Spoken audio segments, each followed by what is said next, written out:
1962 में ठग जवान और 2020 में ठग किसान।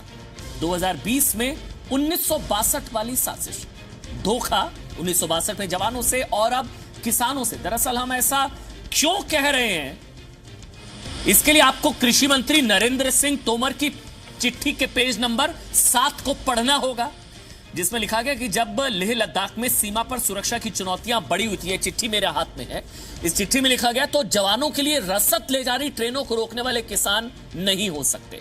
मतलब जवानों के लिए रसद ले जा रही ट्रेनों को रोकने वाले किसान नहीं हो सकते, ये चिट्ठी में लिखा गया है।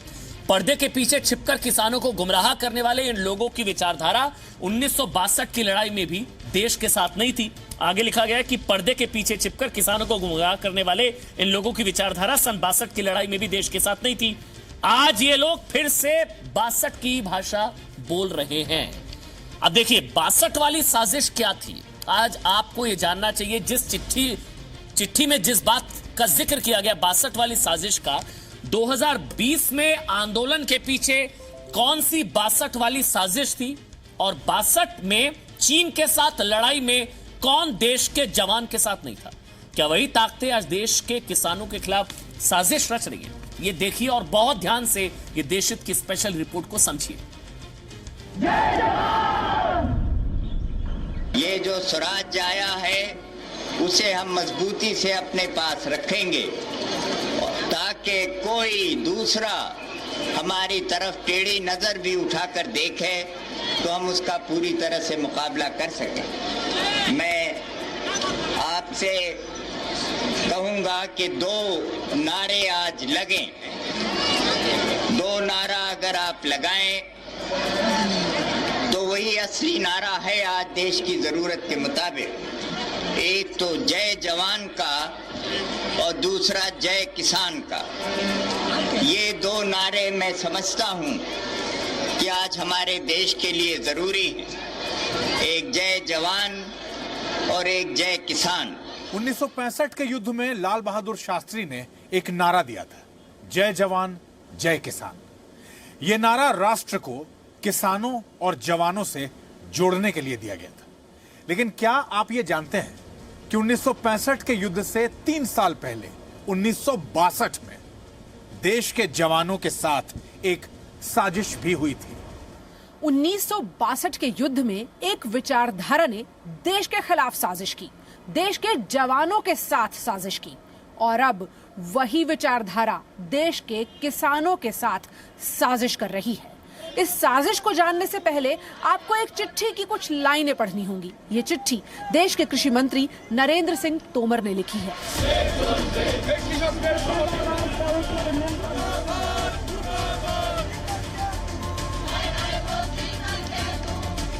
कृषि बिल के खिलाफ किसान आंदोलन के 22वें दिन कृषि मंत्री नरेंद्र सिंह तोमर ने किसानों के नाम चिट्ठी लिखी।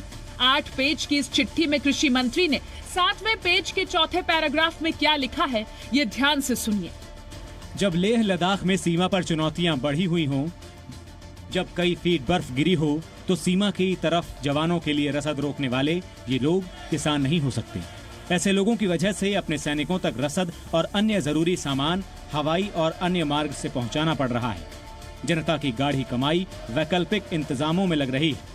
पर्दे के पीछे छिपकर किसानों को गुमराह करने वाले इन लोगों की विचारधारा 1962 की लड़ाई में भी देश के साथ नहीं थी। ये लोग फिर 1962 की भाषा बोल रहे हैं। जो होने वाला ही नहीं है उसका भ्रम और डर फैलाने वाली जमात से आप सतर्क रहिए। इन लोगों ने हमेशा किसानों से धोखा दिया है, उनका इस्तेमाल किया है और आज भी यही कर रहे हैं। जून 2020 में गलवान विवाद के बाद से भारत चीन की सेनाओं में जबरदस्त तनाव है।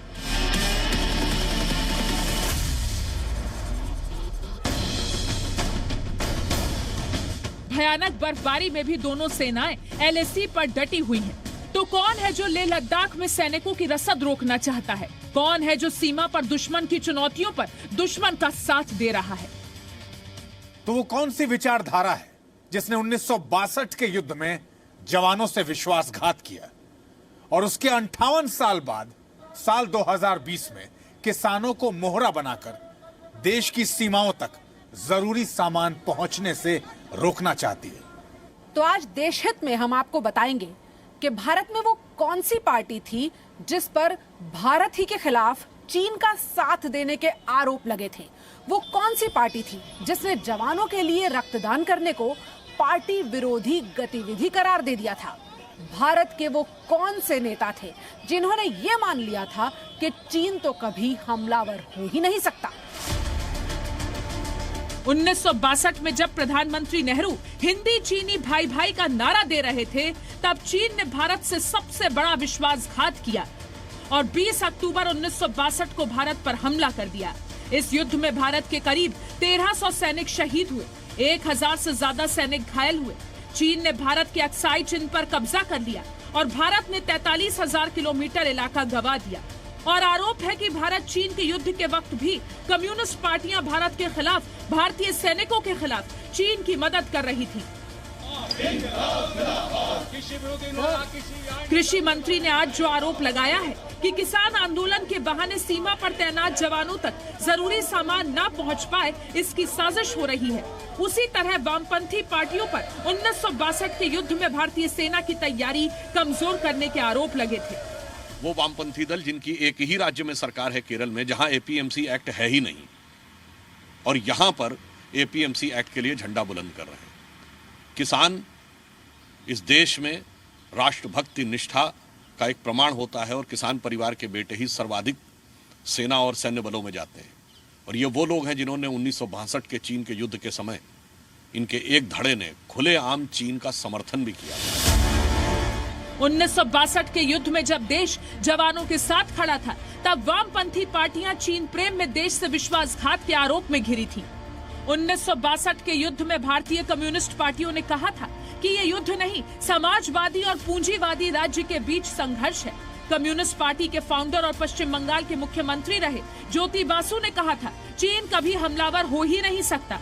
सीपीआई ने तो खुलेआम कहा था कि घायल जवानों के लिए रक्तदान पार्टी विरोधी गतिविधियों में गिना जाएगा। कम्युनिस्ट पार्टी ऑफ इंडिया के बड़े नेता हरकिशन सिंह सुरजीत ने कहा था कि चीन की लाल सेना भारत को पूंजीवाद से आजाद कराएगी। दुराग्रह करना और ट्रेन को रोकना, खास करके उन ट्रेन को रोकना, उस मार्ग को रोकना जिस मार्ग से सीमा पर बुताद अपने जवानों को जाता है, यह एक तरह से देश की संप्रभुता पर सीधा हमला है। जिन वामपंथियों ने 1942 से लेकर 1962 होते हुए 1974 के जयप्रकाश आंदोलन के समय से निरंतर भारतीय राज्य पर, भारत के लोकतंत्र पर प्रहार किया है। 1962 के युद्ध के दौरान भारत के कम्युनिस्टों ने चीन के पीपुल्स लिबरेशन आर्मी के पक्ष में न सिर्फ नारे लगाए, बल्कि भारत के सेना के लिए रक्तदान करने वाले अपने कार्यकर्ताओं को प्रताड़ित भी किया। और अब 2020 में किसान आंदोलन में वामपंथी पार्टियों पर किसानों को भड़काने के आरोप लग रहे हैं।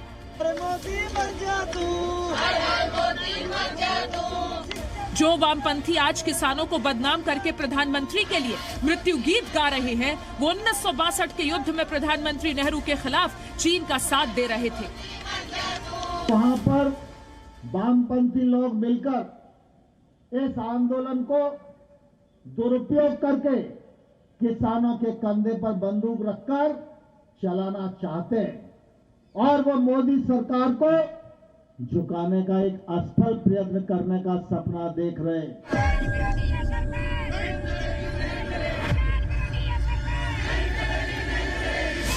सरकार पहले भी कह चुकी है कि किसान आंदोलन के पीछे बड़ी साजिश है और किसान आंदोलन के पीछे एक खास विचारधारा और देशद्रोह का एजेंडा काम कर रहा है। अमित प्रकाश के साथ पूजा मक्कड़, जी मीडिया। आप सोचिए, जवानों को रक्तदान पार्टी विरोधी गतिविधि। 1962 में लेफ्ट का रुख था ये।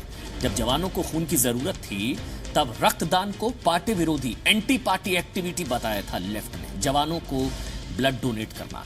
देखिए, देशहित में आपको यह भी जानना चाहिए कि 1962 में देश की तीसरी लोकसभा में कांग्रेस के बाद अगर कोई सबसे बड़ी पार्टी थी, सबसे ज्यादा ताकतवर थी, तो वो कम्युनिस्ट पार्टी थी। 1962 में युद्ध में युद्ध के दौरान भारत की बजाय चीन प्रेम की वजह से ही 2019 के लोकसभा चुनाव आते आते आज जानते हैं कितने सांसद है कम्युनिस्ट पार्टी के? एक सांसद। 1962 में 394 सीटें जीतने वाली कांग्रेस पार्टी कहां तक पहुंच गई है? 50 सीटों पर आ गई है 2019 के लोकसभा चुनावों में। 1962 के युद्ध के बाद देश के कठिन वक्त में कम्युनिस्ट पार्टी पर भारत की बजाय चीन की मदद करने के आरोप लग रहे थे। मतलब देश से ऊपर विचारधारा को रखा था कम्युनिस्ट पार्टी ने। 1962 के युद्ध के बाद पंडित जवाहरलाल नेहरू ने संसद में दुख जताते हुए क्या कहा था? उन्होंने कहा था कि हम आधुनिक दुनिया की सच्चाई से दूर हो गए थे और हम एक बनावटी माहौल में रह रहे थे जिसे हमने ही तैयार किया था। लेकिन कम्युनिस्ट पार्टियों और नेताओं ने 1962 की लड़ाई में चीन के समर्थन पर कभी दुख नहीं जताया, कभी नहीं माना कि उन्होंने गलत किया। इसलिए देशी दृष्टिकोण में हम ये मानते हैं कि किसान प्रदर्शन करें, ये उनका लोकतांत्रिक अधिकार है, लेकिन किसी का मोहरा ना बने। ट्रेन रोकना, सड़कें जाम करना, अपने अधिकारियों के लिए किसी और के अधिकारों का हनन करना देशहित में बिल्कुल नहीं है। ये थी देशहित की आज की कवर स्टोरी। किसान प्रदर्शन करें लेकिन किसी का मोहरा ना बने, किसी के बहकावे में ना आए। ट्रेन रोकना, सड़कें जाम करना देश हित में नहीं है। अपने अधिकारों के लिए किसी और के अधिकारों का हनन करना देश हित में बिल्कुल भी नहीं है। यही सुप्रीम कोर्ट की तरफ से भी कहा गया कि आंदोलन सही तरीका नहीं। आगे बढ़ते हैं देश हित की दूसरी खबर स्टोरी जिसमें आपका हित छुपा है। अगर आप सड़क पर गाड़ी से आते जाते हैं तो आपके पास 4 लाइफलाइन है। हम आपसे खेल नहीं रहे हैं बल्कि आपको एक तरीके से आगाह कर रहे हैं, हम जगा रहे हैं, क्योंकि हमारे लिए आपकी जान आप जानते हैं बहुत कीमती है। देश हित में बड़ी खबर यह है कि अब ध्यान से सुनिएगा, परिवहन मंत्रालय सड़क हादसों को रोकने के लिए 4 नए प्रावधान बनाने जा रहा है। 4 सरकार ने आपसे इन कदम पर सलाह मांगी है। ये 4 लाइफलाइन आपके लिए क्या है और क्यों हम इसे लाइफलाइन कह रहे हैं? अमित प्रकाश, जी मीडिया संवाददाता अमित प्रकाश की इस रिपोर्ट को बहुत ध्यान से देखिए और समझिए।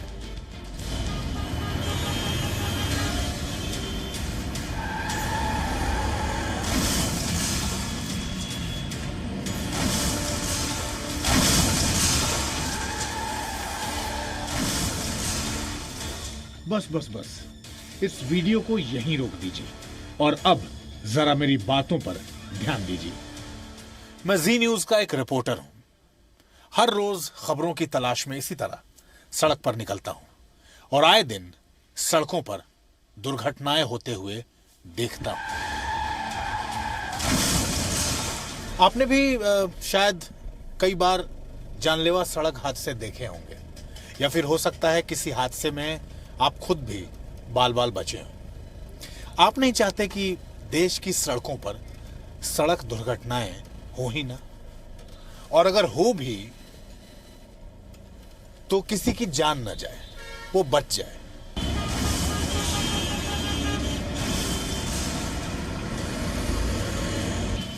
सड़क पर सुरक्षा के लिए सरकार आपको 4 लाइफलाइन देने जा रही है।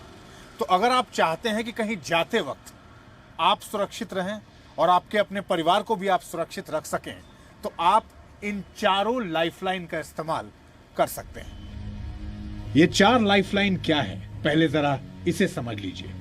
पहली लाइफलाइन सीट बेल्ट, दूसरी स्पीड लिमिट, तीसरी सेंट्रलाइज्ड लॉकिंग सिस्टम और चौथी लाइफलाइन एयरबैग। ये 4 लाइफलाइन 4 पहिया वाहनों में सफर करने वाले हर व्यक्ति के लिए बहुत जरूरी है और हर वाहन में ये अनिवार्य हो। इसके लिए आपको क्या करना है अब ये जान लीजिए।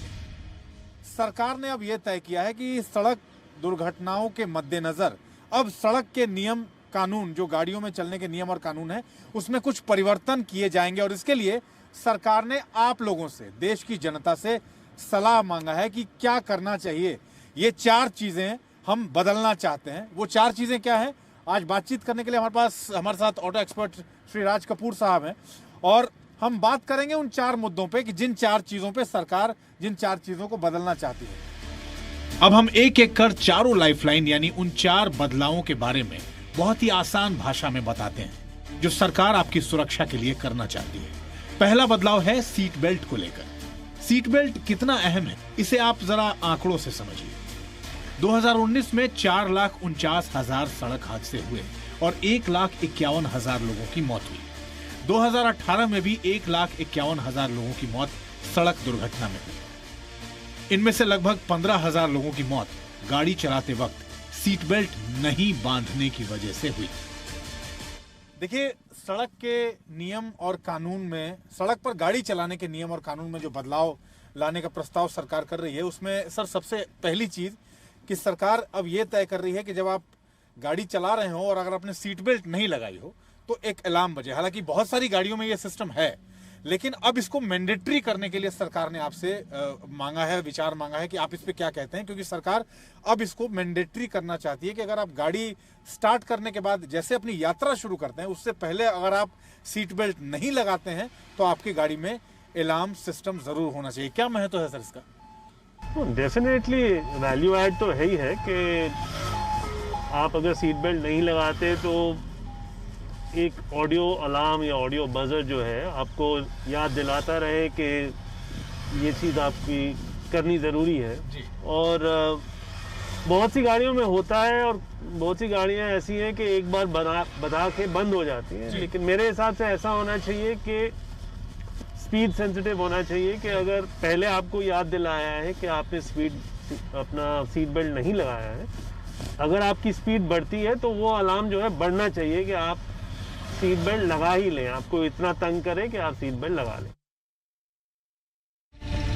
भारत में सड़कों का जाल 50 लाख किलोमीटर में फैला है और इन 50 लाख किलोमीटर की सड़कों पर लोगों की सबसे बड़ी चिंता स्पीड को लेकर है। तेज रफ्तार गाड़ियां हर दिन सतीश गुप्ता जैसे 400 से ज्यादा लोगों की जान ले लेती है। सरकार ने स्पीड लिमिट को लेकर कहा है। हालांकि कॉमर्शियल गाड़ियों में और प्राइवेट गाड़ियों में स्पीड लिमिट को लेकर, कॉमर्शियल गाड़ियों में तो स्पीड गवर्नर्स लगे हुए हैं, लेकिन प्राइवेट गाड़ियों में किसी तरह के स्पीड गवर्नर्स का कोई प्रोविजन अभी नहीं है। उसमें सरकार क्या प्रावधान करने का विचार कर रही है सर? वो यही कह रहे हैं कि एक ओवर स्पीडिंग, अगेन एक ऑडियो अलार्म जो है वो बजे। अब वो एक, क्योंकि हर एक सड़क पे, हर एक हाईवे पे, स्टेट हाईवे पे, नेशनल हाईवे पे अलग अलग स्पीड लिमिट्स हैं, तो वो तो तय करना मुश्किल है कि मतलब रोड के हिसाब से आपका स्पीड वार्निंग चले, बट एक अप्रॉक्सीमेट सेफ स्पीड लिमिट 100 या 110 जो है उस पे आपको एक ऑडियो वार्निंग अगर आ जाए तो काफ़ी बार ऐसा होता है कि अगर सड़क अच्छी है तो आप आहिस्ता आहिस्ता जो है आपकी स्पीड बढ़ती रहती है और आपको पता नहीं चलता और आप अपनी ज़रूरत से ज़्यादा तेज़ गाड़ी चला रहे होते हैं। जैसे आपको तो अगर वो आपको एक ऑडियो अलार्म सुन जाए तो आपको एक इंडिकेशन आ जाएगा कि भाई इसके आसपास ही रहिए, इससे ऊपर ज्यादा ना जाइए, इससे ऊपर स्पीड आपको लेके नहीं जानी है। जैसे इस वक्त मैं तकरीबन 40-45 के बीच की स्पीड में हूँ। ये शहर के ड्राइविंग कंडीशंस के हिसाब से ये एक सेफ स्पीड मानी जाती है, लेकिन वही जैसा आप कह रहे थे सर कि अगर आप इस शहर में चलते हुए अगर आप अपनी स्पीड को आप 80-90 से ऊपर पार करते हैं तो ये अलार्मिंग होता है। लेकिन कई बार लोग चलाते हैं और उनको लगता है कि नहीं वो ठीक चल रहे हैं, इसीलिए कि आप ठीक चल रहे हैं या नहीं। दिल्ली की सड़कों पर अगर आप 100 की स्पीड में चल रहे हैं तो ये खतरनाक है और ये अलाउ नहीं है, ये आपको नहीं करना चाहिए। इसके लिए एक अलार्म सिस्टम गाड़ी में लगाने पर विचार कर रही है पूरे देश के हर जहां भी आप गाड़ी में चलते हैं। अब जरा इस तस्वीर को देखिए। कार में आग लगी है, अंदर लोग हैं, पुलिस आग को बुझाने में जुटी है। कार अंदर से लॉक है, दरवाजा नहीं खुल रहा है। अब ऐसी स्थिति में इस कार में सवार लोगों की जान बचाना असंभव है, लेकिन अब नए बदलाव से ऐसी स्थिति को बदला जा सकता है। कैसे? सेंट्रलाइज लॉकिंग सिस्टम के जरिए। नॉर्मली जो ये लॉक है और दरवाजा खोलने का ये जो रिमोट लीवर है जी, ये मैकेनिकल होता है जी। इसमें एक मैकेनिकल फंक्शन है, एक लिंकेज है, और आप जब इसको ऐसे खोलते हैं तो वो लिंकेज इस लॉक को खोल देते जी। जब हम सेंट्रल लॉकिंग लगाते हैं तो इसी के साथ एक सर्वो मोटर लग जाती है जो कि ये काम आपके लिए बटन दबा के करती है जी। तो काफ़ी बार ऐसा ये होता है कि जब आप इसको लॉक कर देते हैं, जैसे हमने बंद किया इसको, जैसे कि हमने बंद किया जी, और हमने इसको लॉक कर दिया। यहाँ से इसको हमने सेंट्रल लॉकिंग से लॉक कर दिया। तो ये इससे भी हो जाती है और ऑटोमेटिक फंक्शन भी होता है। जैसे ही गाड़ी 5 किलोमीटर 10 किलोमीटर प्रति घंटा आगे चलती है, ये अपने आप लॉक हो जाता है।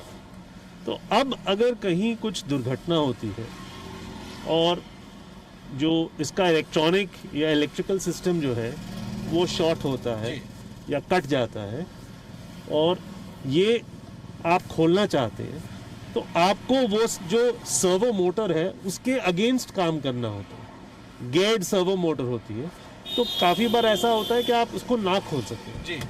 तो उसको ओवरराइड करने के लिए, उसको बाईपास करने के लिए सरकार ने कहा है कि ऐसा कोई सिस्टम होना चाहिए जो मैकेनिकली आप उसको बाईपास कर सकें। ओके। कि भाई जो इलेक्ट्रिकल मोटर ने आपकी लॉक को लॉक कर दिया है उसको आप वापस खोल सकें। ये बहुत ही अच्छा सुझाव है।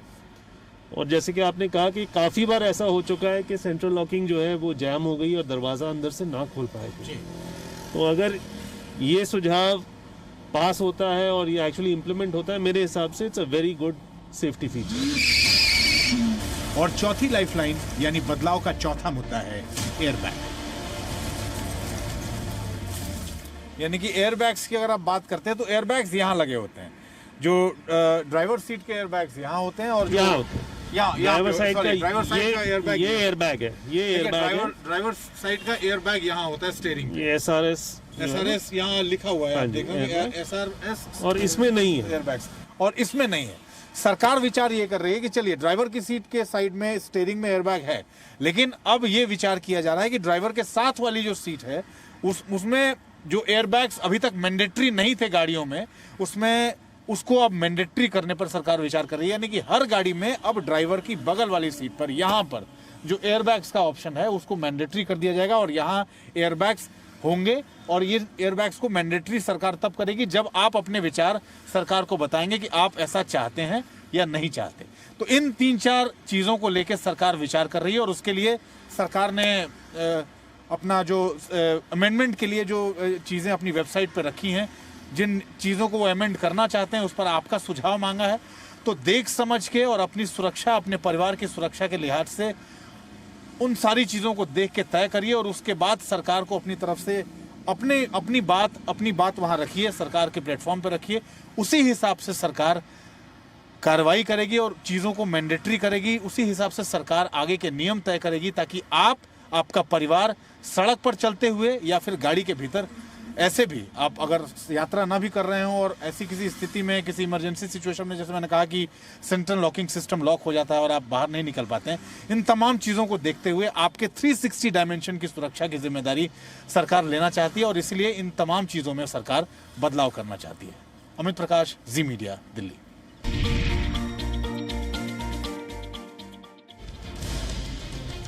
नमस्कार, देशहित में अब आपके साथ मैं आदिति त्यागी हूं। इन तस्वीरों को देखकर आप जरूर समझ गए होंगे कि अब हम देशहित में बात करेंगे सर्दियों के मौसम में दिखने वाली कुदरत की खूबसूरती। कश्मीर के गुलमर्ग की खूबसूरती आपको दिखाएंगे जो कि सर्दियों में बढ़ जाती है कई गुना। देखिए तस्वीरें आ गई आपके स्क्रीन पर। यहाँ का न्यूनतम तापमान -12, जी हाँ -12 तक जा चुका है, जिसकी वजह से गुलमर्ग में नदी हो, नाले, यहाँ तक कि झरने भी जम चुके हैं। गुलमर्ग से कुदरत की ऐसी ही खूबसूरत तस्वीरें और भी हैं जिन्हें देखकर आपका मन भी गुलमर्ग जाने का कर सकता है।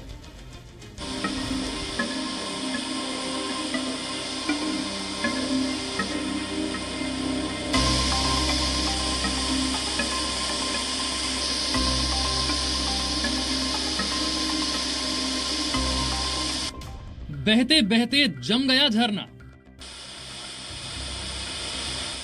जम गई पानी की धारा। कश्मीर घाटी का अद्भुत नजारा।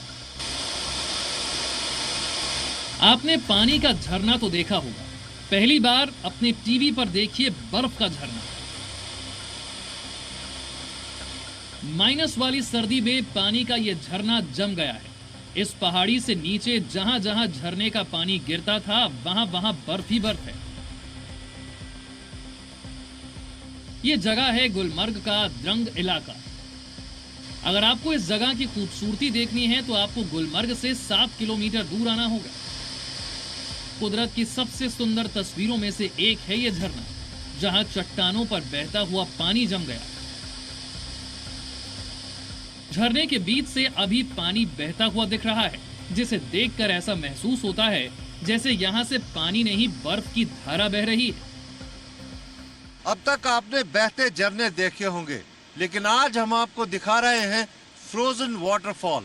मेरे पीछे आप देख सकते हैं, ये गुलमर्ग इलाके का द्रंग इलाका है। यहाँ पर तापमान इतना कम हो जाता है कि ये बहता झरना जो है वो जम जाता है, और फ्रोजन वाटरफॉल कहे तो गलत नहीं होगा। आप देखिए, कुछ धार तो पानी की बह रही है, लेकिन अक्सर जो इसका एरिया है वो इस वक्त जम चुका है। मौसम का ये सफेद रंग बेहद ही खूबसूरत है। कश्मीर और गुलमर्ग में कुदरत अपनी पूरी रंगत में है। द्रंग के इस बर्फीले झरने को देखने के लिए, उसकी खूबसूरती महसूस करने के लिए यहाँ हर साल हजारों सैलानी आते हैं।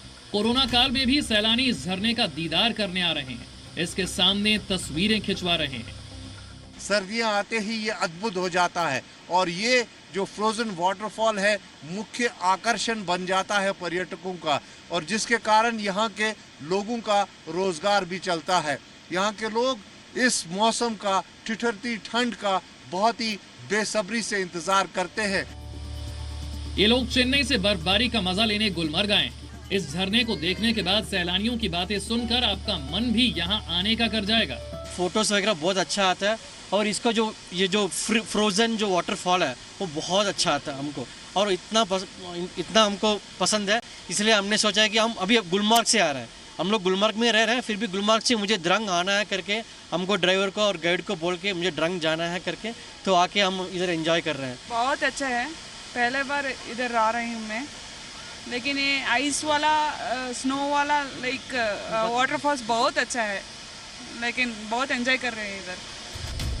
आपको जानकर हैरानी होगी कि गुलमर्ग के द्रंग का ये झरना कुदरती नहीं, बल्कि इसे पर्यटकों के लिए बनाया गया है। एक्चुअली ये मैन मेड वाटरफॉल है, ये नेचुरल नहीं है, क्योंकि जब पावर हाउस ट्रिप हो जाता है, बंद हो जाता है, आजकल पावर हाउस नहीं चलता है, इसलिए इन्हें अपना ये ओवरफ्लो जरूरी छोड़ना पड़ता है। इसकी बिना से ये वाटरफॉल बना हुआ है, और इस वाटरफॉल को देखने यहाँ पे बहुत टूरिस्ट आते हैं। गुलमर्ग के द्रंग में रात का तापमान -12 डिग्री तक पहुंच जाता है।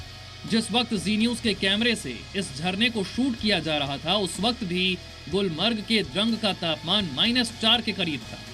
द्रंग में माइनस वाले तापमान का असर भी देखिए। मिनरल वाटर की ये बोतल पूरी तरह जम चुकी है। इस डिब्बे में रखा दूध भी जम गया है। सामान रखा हुआ है, मैं आपको दिखाना चाहूंगा। ये मिनरल वाटर है, लेकिन किसी तरीके से ये मिनरल वाटर नहीं लगता, क्योंकि ये रात भर इसकी दुकान में था और अब ये जम चुका है। ये दूध है, ये भी पूरी तरह से जो है जम चुका है। और अब क्या करता है, ये इससे पूछते हैं कि कैसे ये इसको पीने के लिए काबिल बनाता है। ये गुलमर्ग की कोई सड़क नहीं बल्कि नाला है। जी हाँ, नाला, लेकिन अब ये जम गया है। माइनस वाले तापमान ने गुलमर्ग के इस नाले को जमा दिया है। गुलमर्ग के कुछ और खूबसूरत नजारे देखिए। ये घाटी बर्फ की आगोश में है। बर्फ के बीच में खूबसूरत सा घर है और इसके किनारे चिनार के पेड़ों पर बर्फ की चादर है। यहाँ सब कुछ सफेद है। ये तस्वीरें आपको भी मंत्रमुग्ध कर रही होंगी। आपको भी इस खूबसूरत झरने को करीब से निहारने का मन कर रहा होगा। इस झरने के साथ सेल्फी लेने का भी मन कर रहा होगा। तो पैक कीजिए अपना बैग और आ जाइए कश्मीर के गुलमर्ग में मौसम के सफेद रंग का आनंद लेने के लिए। खालिद हुसैन, जी मीडिया, श्रीनगर। तो गुलमर्ग के द्रंग में आपने जमे हुए झरने की तस्वीर देख ली, लेकिन ये तस्वीरें इतनी खूबसूरत हैं कि बड़ी संख्या में टूरिस्ट का गुलमर्ग घाटी पहुंचना शुरू हो चुका है। वहां तो और भी ज़्यादा खूबसूरती देखने को मिल रही है। और आप जानते ही हैं, जैसे कि आपने हमारी इस रिपोर्ट में भी सुना, कि कश्मीर आने वाले सैलानी गुलमर्ग ज़रूर जाते हैं। क्यों जाते हैं? क्योंकि वहाँ पर बहुत सारी एक्टिविटीज़ हैं जो स्नो के साथ की जा सकती हैं। वहाँ पर स्की रिजॉर्ट्स भी हैं। कश्मीर के बारे में कहते हैं कि गर फिरदौस रुए अमी अस्तो, हमी अस्तो, हमी अस्तो, यानी धरती पर अगर कहीं स्वर्ग है तो वो यही है, यही है, यही है। और ऐसा क्यों कहते हैं, ये तस्वीरें बोल रही हैं। बर्फ से सफेद हुई ये वादियां और देवदार के ये पेड़ गुलमर्ग को और खूबसूरत बनाने में कुदरत कोई कसर नहीं छोड़ रही। गुलमर्ग जब आपको बुलाता है तो कुछ इसी तरह बुलाता है। और इसीलिए विंटर स्पोर्ट्स के लिए तैयार हुए इन बर्फीले मैदानों में लोग स्कीइंग करने पहुंच रहे हैं। हमें बहुत अच्छी तरह से स्कीइंग सिखाई जा रही है। हमारे जो इंस्ट्रक्टर्स हैं वो बहुत ही अच्छे हैं। इन वादियों को देखकर आपको भी कोई ना कोई नगमा याद आ ही जाएगा। यहाँ पहुंच रहे सैलानी भी गुलमर्ग की ये तस्वीर देखकर गुनगुना रहे हैं, गा रहे हैं। इलाही मेरा जी आए आए। मस्ती में झूम रहे हैं ये पर्यटक। जो भी गुलमर्ग आता है निसंदेह ही उसे आनंद आता है, क्योंकि खूबसूरत दृश्य है और उस पर माहौल बेहद सुंदर है, शांति है, हर तरफ बर्फ ही बर्फ है। और इस बर्फ के बीच जब पर्यटक आते हैं और यहाँ उनको एक कोऑपरेटिव माहौल मिलता है, एक रिलैक्सिंग मूड में वो होते हैं, तो निसंदेह ही एक यादगार लम्हे यहाँ से चुरा के जाते हैं। कैमरा पर्सन फा मंजूर के साथ खालिद हुसैन, जी मीडिया, गुलमर्ग। तो टूरिस्ट के लिहाज से ये बर्फ, ये खूबसूरत तस्वीरें बहुत अच्छी खबर है। वैसे आपने बर्फ में क्रिकेट के बारे में सुना है क्या? जम्मू कश्मीर के कुछ युवा बर्फ में क्रिकेट खेलते देखे गए हैं। तस्वीरें इस वक्त आपके स्क्रीन पर हैं। जम्मू कश्मीर के गुरेज में बर्फ के मैदान में क्रिकेट खेली जा रही है। डिफरेंस ये है कि यहाँ पर हरी पिच के जगह बर्फीली पिच है। दूसरी तस्वीर है हिमाचल प्रदेश के लाहौल स्पीति की। यहाँ आइस हॉकी खेली जा रही है। ये बर्फीली वादियों के खिलाड़ी ने 2 लोगों को गोली मार। AIMIM के नेता फारूक अहमद कई लोगों के सामने बीच सड़क पर इन्होंने गोली चलाई। 2 लोगों को ये लग गई। फारूक अहमद के एक हाथ में पिस्तौल और दूसरे हाथ में चाकू, तो दोनों से हमले कर रहा था। देखो गोली मारा है नहीं।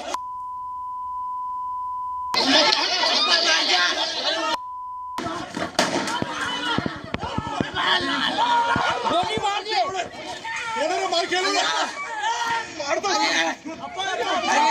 देख सकते हैं कैसे गोली की आवाज भी सुनी जा सकती है और हाथ में चाकू भी देखा जा सकता है। आपको बता दें शख्स AIMIM का आदिलाबाद से जिला अध्यक्ष है। ये तस्वीरें आपको परेशान कर सकती हैं।